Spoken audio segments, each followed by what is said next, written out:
एक और दृष्टांत दिया कि स्वर्ग का राज्य राई के एक दाने के समान है, जिसे किसी मनुष्य ने लेकर अपने खेत में बो दिया।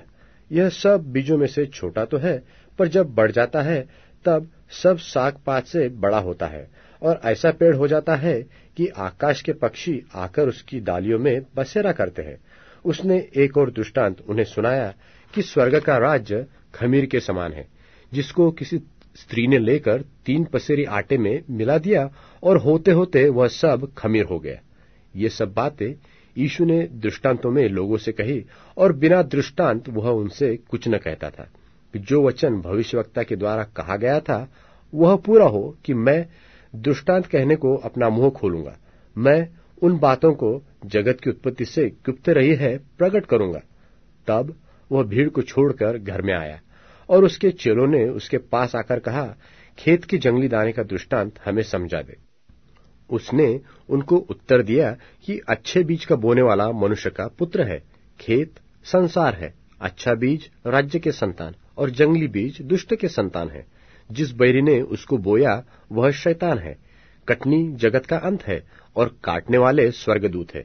सो जैसे जंगली दाने बटोरे जाएंगे और जलाए जाते हैं, वैसा ही जगत के अंत में होगा। मनुष्य का पुत्र अपने स्वर्गदूतों को भेजेगा और वे उसके राज्य में से सब ठोकर के कारणों को और कुकर्म करने वालों को इकट्ठा करेंगे और उन्हें आग के कुंड में डालेंगे। वहां रोना और दांत पीसना होगा। उस समय धर्मी अपने पिता के राज्य में सूर्य की नाई चमकेंगे। जिसके कान हो वह सुन ले। स्वर्ग का राज खेत में छिपे हुए धन के समान है, जिसे किसी मनुष्य ने पाकर छिपा दिया और मारे आनंद के जाकर और अपना सब कुछ बेचकर उस खेत को मोल लिया। स्वर्ग का राज एक व्यापारी के समान है, जो अच्छे मोतियों की खोज में था। जब उसे एक बहुमूल्य मोती मिला तो उसने जाकर अपना सब कुछ बेच डाला और उसे मोल ले लिया। फिर स्वर्ग का राज उस बड़े जाल के समान है, जो समुद्र में डाला गया और हर प्रकार की मछलियों को समेट लाया, और जब भर गया तो उसको किनारे पर खींच लाए और बैठकर अच्छी अच्छी तो बर्तनों में इकट्ठा किया और निकम्मी निकम्मी फेंक दी। जगत के अंत में ऐसा ही होगा। स्वर्गदूत आकर दुष्टों को धर्मियों से अलग करेंगे और उन्हें आग के कुंड में डालेंगे। वहां रोना और दांत पीसना होगा। क्या तुमने ये बातें समझी? उन्होंने उससे कहा, हाँ।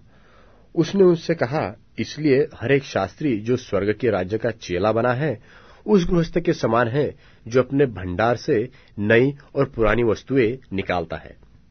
जब यीशु ये सब दृष्टांत कह चुका तो वहां से चला गया और अपने देश में आकर उनकी सभा में उन्हें ऐसा उपदेश देने लगा कि वे चकित होकर कहने लगे कि इसको यह ज्ञान और सामर्थ्य के काम कहां से मिले? क्या यह बढ़ई का बेटा नहीं?